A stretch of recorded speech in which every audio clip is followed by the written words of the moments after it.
Coming up, dazzling display, a spectacular show lighting up the night sky, captivating America. We'll explain this natural phenomenon. Then, what makes koalas so special? We have everything you want to know. Plus, golf legend Tiger Woods sits down with our pal Jackson Daly. Golf can be an intimidating sport to get started in. Do you have advice for kids trying to get started in golf? Yeah, just go to any kind of indoor or outdoor hitting bay, range, just go hit balls. And imagine if your imaginary friends came to life. So are there more of you? Say no. Yes. Oh, yeah, lots more. I mean, almost every kid has one. Our Kids Edition correspondent Joaquin takes us behind the scenes of the new movie, If. I'm an if. What does IF stand for? Oh, if stands for imaginary friend. Get it? But also like, what if? Like, anything's possible. This is NBC Nightly News Kids Edition. Welcome back to Nightly News Kids Edition. I'm Lester Holt. It's great to be with you on a Saturday. We've got a terrific lineup ahead, from Tiger Woods to koalas.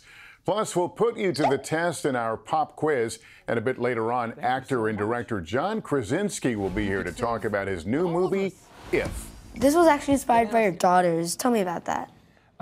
It was inspired completely by my daughters because, as you would know, but us adults don't, they go into this magical world that is so special to them, and they are so authentic, and they get to be themselves.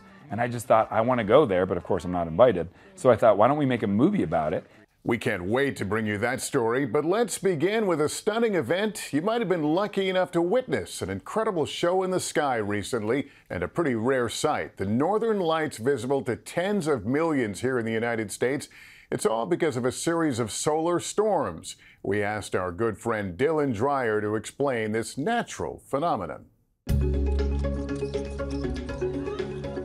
One of the most spectacular shows on Earth takes place in the sky. In the Northern Hemisphere, glowing lights, known as the Aurora Borealis, or the Northern Lights, dance in the night. Millions of Americans were treated to this rare and dazzling show in recent days. Vibrant colors popping across the planet, caused by a massive geomagnetic storm on the sun. All the beautiful lights that we see in the sky recently, with auroras happening through Arizona, places like Florida that don't experience auroras normally, were because of this intense activity on the sun that we're experiencing. This is a natural 11-year cycle that the sun goes through. And now in 2024 and 2025, we're at the peak. And so we're expecting a lot more light shows in the coming months and year. So what exactly are the Northern Lights? So you can think of the Northern Lights as basically sun particles, so particles that are thrown off the surface of the sun that mix with Earth's atmosphere, making it glow. Acting like a neon sign, those lights are called an aurora, and the gases in our atmosphere determine their colors. When it comes to the colors of the Northern Lights, it really depends on what atoms are being hit by the solar particles and how high in the atmosphere that action is happening. So at the highest levels, maybe about 150 miles above, that's where the pink colors are really popping for what we can see with our eyes. And that has to do with the oxygen atoms being hit. A bit lower, oxygen also produces the green color, the most common and usually the first color seen in pictures or when you're watching the aurora. And those exciting blue and purple colors, those come from nitrogen and happen at about 60 miles above our heads. The Northern Lights are mostly seen far in the north, in the region near the North Pole, but they can also be seen in other places. Sometimes they can be seen in a much more southerly latitude, like what we saw recently with that amazing sky show. What you need? A nice, clear, dark sky, like the one this fourth grade class from Iowa had. They sent us this photo they captured from the Riceville Elementary School playground just days ago, where the Northern Lights were on full display. I think what really makes it so impressive, these aurora shows, is how it can encompass the sky and it magically is so dynamic. It can change within seconds and minutes. It's something that you just don't experience every day, and it's a connection to the natural world unlike anything else out there. Nature sure knows how to put on a show. All right, Dylan, thanks very much for that terrific explanation. Meantime, today is Armed Forces Day here in America. It's a day we mark every third Saturday in May to celebrate the U.S. military and all they do. Armed Forces Day was first celebrated in 1950 and was meant to honor all branches of the U.S. military: the Army, Navy, Air Force, Marine Corps, Space Force, Coast Guard, and National Guard, and Reserve Forces. A big thank you to all who serve. Okay, time for our pop quiz. The subject, geography. The question this week: name the only Great Lake that lies completely in the United States. Is it A, Lake Michigan, B, Lake Erie, or C, Lake Superior? I'll give you a few seconds to think about it.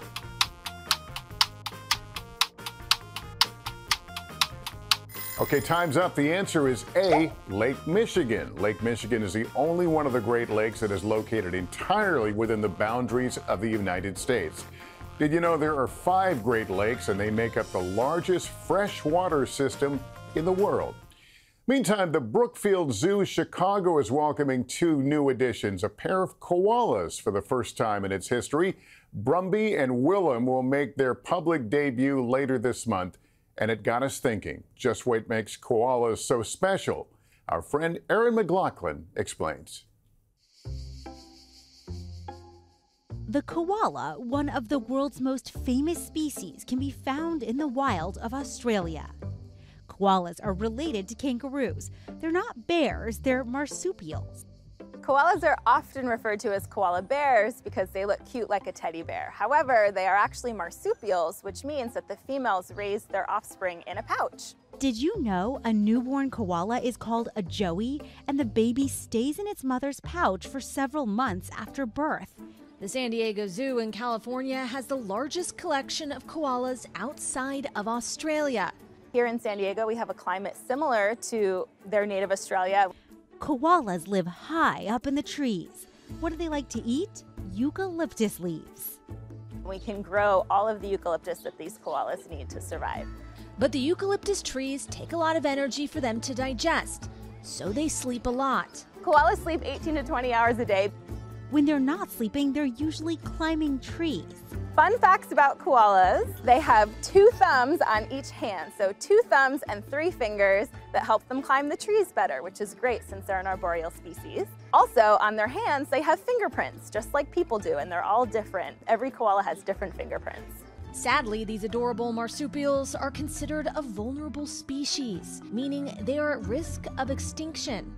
The wildfires that happened a few years ago definitely helped push them towards being more endangered with habitat loss, and also the loss of that food source has actually made them more vulnerable now. Conservation efforts to help save koalas have been underway in Australia, and you can do your part too. Koalas rely on trees. Trees are cut to make paper, to make toilet paper, to make a lot of things that we use in our everyday life. So if you consider reducing your use of those things, you're helping koalas. And by protecting koalas, you're protecting habitat that is protecting other animals as well, and that's better for all of us. Despite being endangered, one thing is for sure: the koala remains a favorite among people of all ages. All right, Erin, thanks very much. Just ahead, we'll go from koalas to tigers. How about Tiger Woods, the golf champion? He'll be here with some important tips for kids and much more. I'm the same age as your son, Charlie, and I golf with my dad a lot. I'm sure you golf with Charlie a lot. Are there any specific memories that stand out as him as a golfer or on the golf course? No, I wouldn't say nothing specific. I think that it's just we have just a great time doing it. I do it for a living. The fact that he likes doing it, and that's what it takes. And he's asking all the right questions. It's just that sometimes he doesn't want to hear all the answers. Plus, if. IF stands for imaginary friend. Get it? Imaginary friends come to life in a new movie that's giving us all a reason to believe. And all that jazz, how the king of jazz, Duke Ellington, is inspiring a new generation of young musicians. Welcome back to Nightly News Kids Edition. I hope you're having a great weekend so far.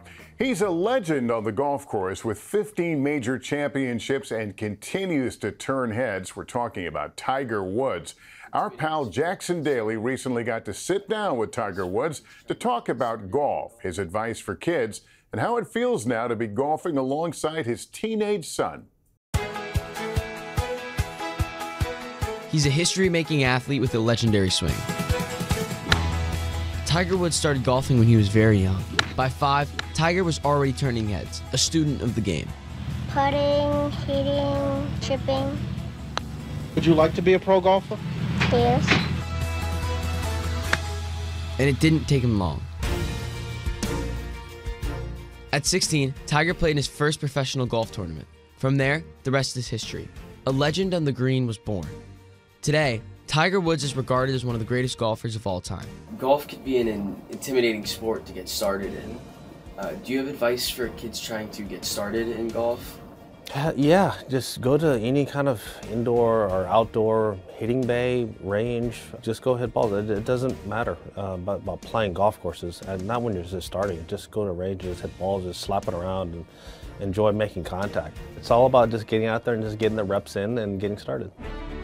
Now, Tiger's teenage son Charlie is playing alongside him. I'm the same age as your son Charlie, and I golf with my dad a lot. I'm sure you golf with Charlie a lot. Are there any specific memories that stand out as him as a golfer or on the golf course?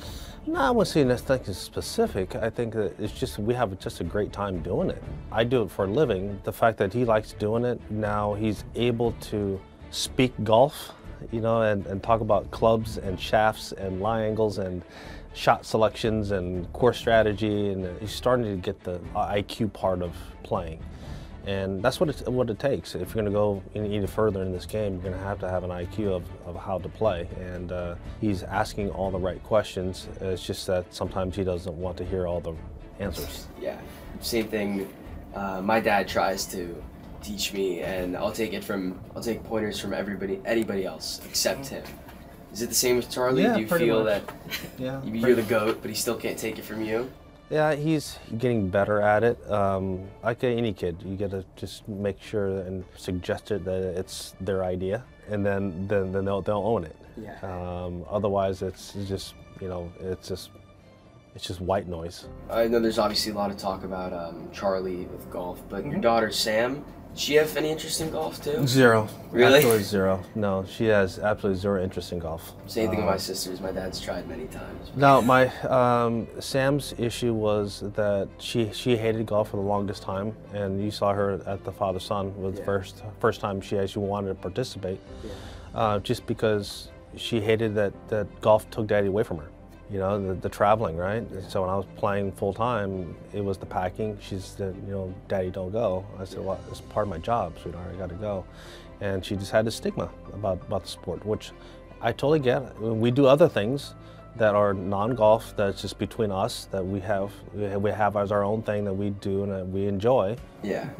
I'm a freshman. I tried out for my varsity golf team. I didn't make it, but what would you say to kids who tried out for something, didn't make it? How would you deal with failure?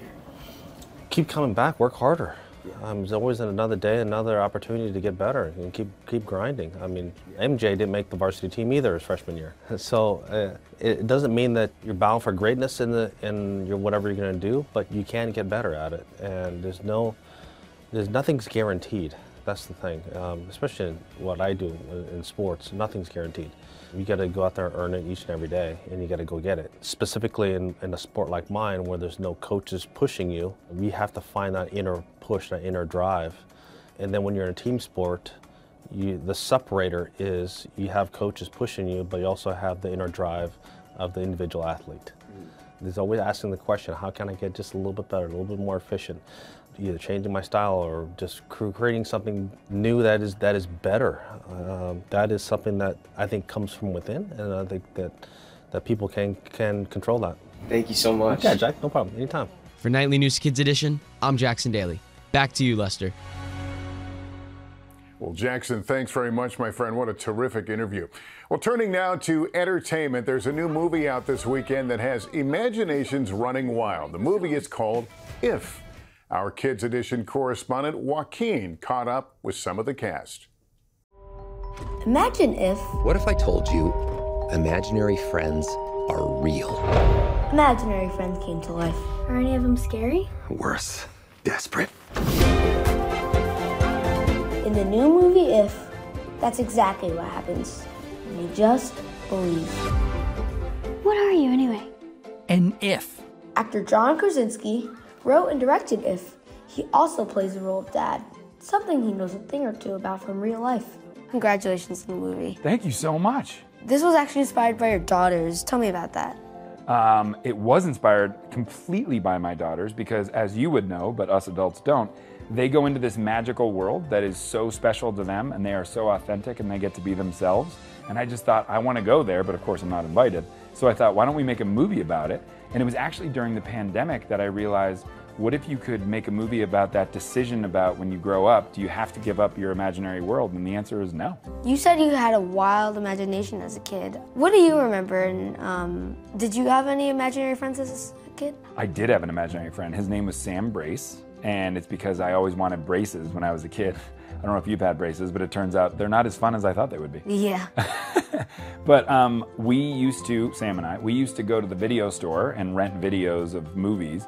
And on the way, we would pretend we were in movies. It's funny, when I've been doing press, I realized, what if Sam Brace directed this movie and it wasn't me at all? Last week, I just started falling apart. Oh. You're sucking the oxygen out of the room. Honestly, Doc, if this is how it's going to be, I'm just going to wheel myself back and plug in. Luckily, it was John Krasinski, and he pulled together an amazing cast, including his pal, Ryan Reynolds. Fantasy's a bit of a Pandora's box. Maybe their person likes superheroes. And also Kaylee Fleming. So are there more of you? Who was 15 when she landed the part of Bee. It's a big deal to act a role like this. Was it true you were wearing pajama pants when you found out you got it? You're getting straight to the point. Yes, I was, and I'm very embarrassed. That's so embarrassing. He offered me the role, and then he told me he liked my pants, and I was so embarrassed. Oh my gosh, it still haunts me to this day. I can help you. How? Because I'm a kid.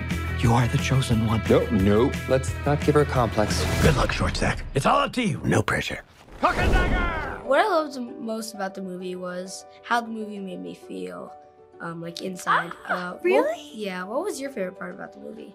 I think I always knew that imagination was important, but it just really stressed the importance to me. It's such a, I don't know, I just feel like growing up you have to hold on to it because people grow up and then they think, oh, I can't have fun anymore or I can't be creative, but that's not true. So even when I'm older, I hope to still have a big imagination. Sorry, it's just so exciting. Starring alongside Kaylee's character is Blue, voiced by the one and only Steve Carell. What does IF stand for? Oh, IF stands for imaginary friend. Get it? But also like, what if? Like, anything's possible. This is amazing. You're an actual imaginary friend. Are there more of you? Oh, yeah, lots more. I mean, almost every kid has one. Had one. Had one? You mean they don't have them anymore? Oh, no, they do. We never leave. We're always here for our kids no matter what. But kids grow up. And when they do, they stop seeing us. Oh, no, that's so sad. Oh, yeah. For a while there, it was so sad. But then we figured it out. Figured what out? How to get our kids to see us again. Really? And how do you do that? Oh, spoiler alert. You'll have to see the movie. Blue? What do you hope people take away from this movie? What do you hope they leave the theater remembering? That you're never alone. That your IF is always there for you. All you have to do is turn around and see. See what? That you're never too old to be a kid. As a kid myself, this definitely reminded me. We can all use an IF. Almost every kid has one. Imaginary friends are really just versions of us, right? It's things that we need, it's things that we love. So whether it's you need a hug, or you need somebody to talk to, or you need someone to laugh with and get your jokes, whatever it is, those imaginary friends are your truest friends because they know exactly what you need and what you want and what you like. And so, I don't know, it's just when you wake up and maybe you're having a bad day, it's just nice to know that someone's got your back.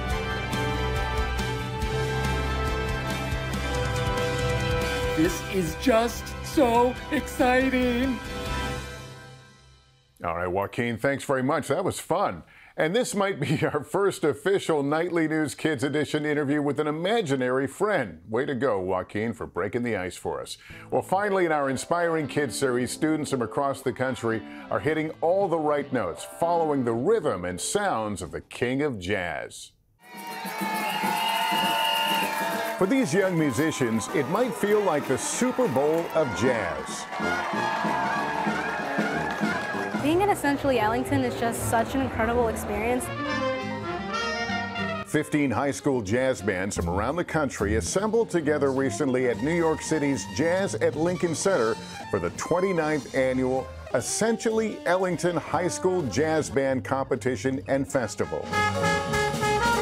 Essentially Ellington is this weekend the finals of a year-long education program we run here out of Jazz at Lincoln Center.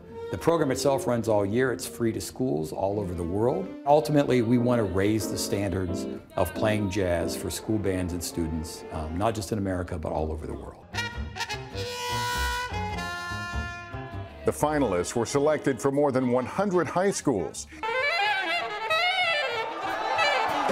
And this year is super special. The students are commemorating the 125th birthday of jazz legend Duke Ellington, for whom the program is named for. I think that Duke Ellington is one of the most unique and amazing jazz composers. A pianist who is regarded as one of America's greatest composers of all time, Duke Ellington was one of the originators of big band jazz. He composed thousands of musical scores in his 50-plus year career. I think that just the way that Duke wrote so much unique music, it just makes the style of his writing so timeless. Jazz is a kind of music characterized by swing rhythms, rooted in the blues and often improvised. It also happens to be the music I played as a high school performer. You can't really describe it. It's just a feeling. To me, jazz is like the ultimate form of self-expression.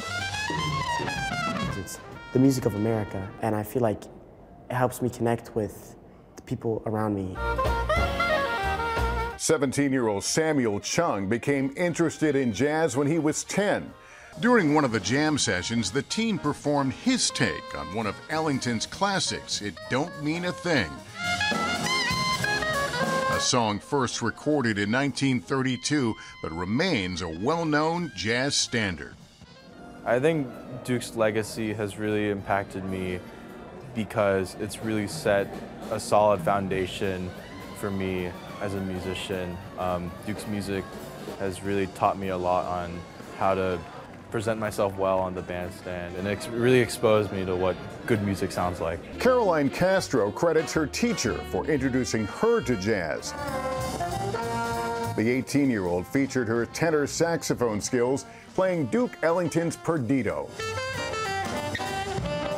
I think jazz is like a way to speak without words. These students hitting all the right notes, keeping jazz, a uniquely American form of music, alive.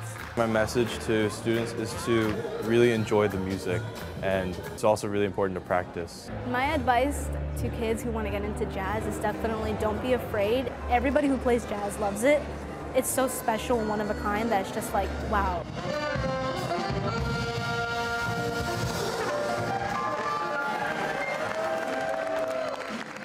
You gotta love jazz. Well, that's gonna do it for us parents. Just a reminder, if your child has a question about any topic in the news, email a video to us at NightlyNewsKids@NBCUni.com.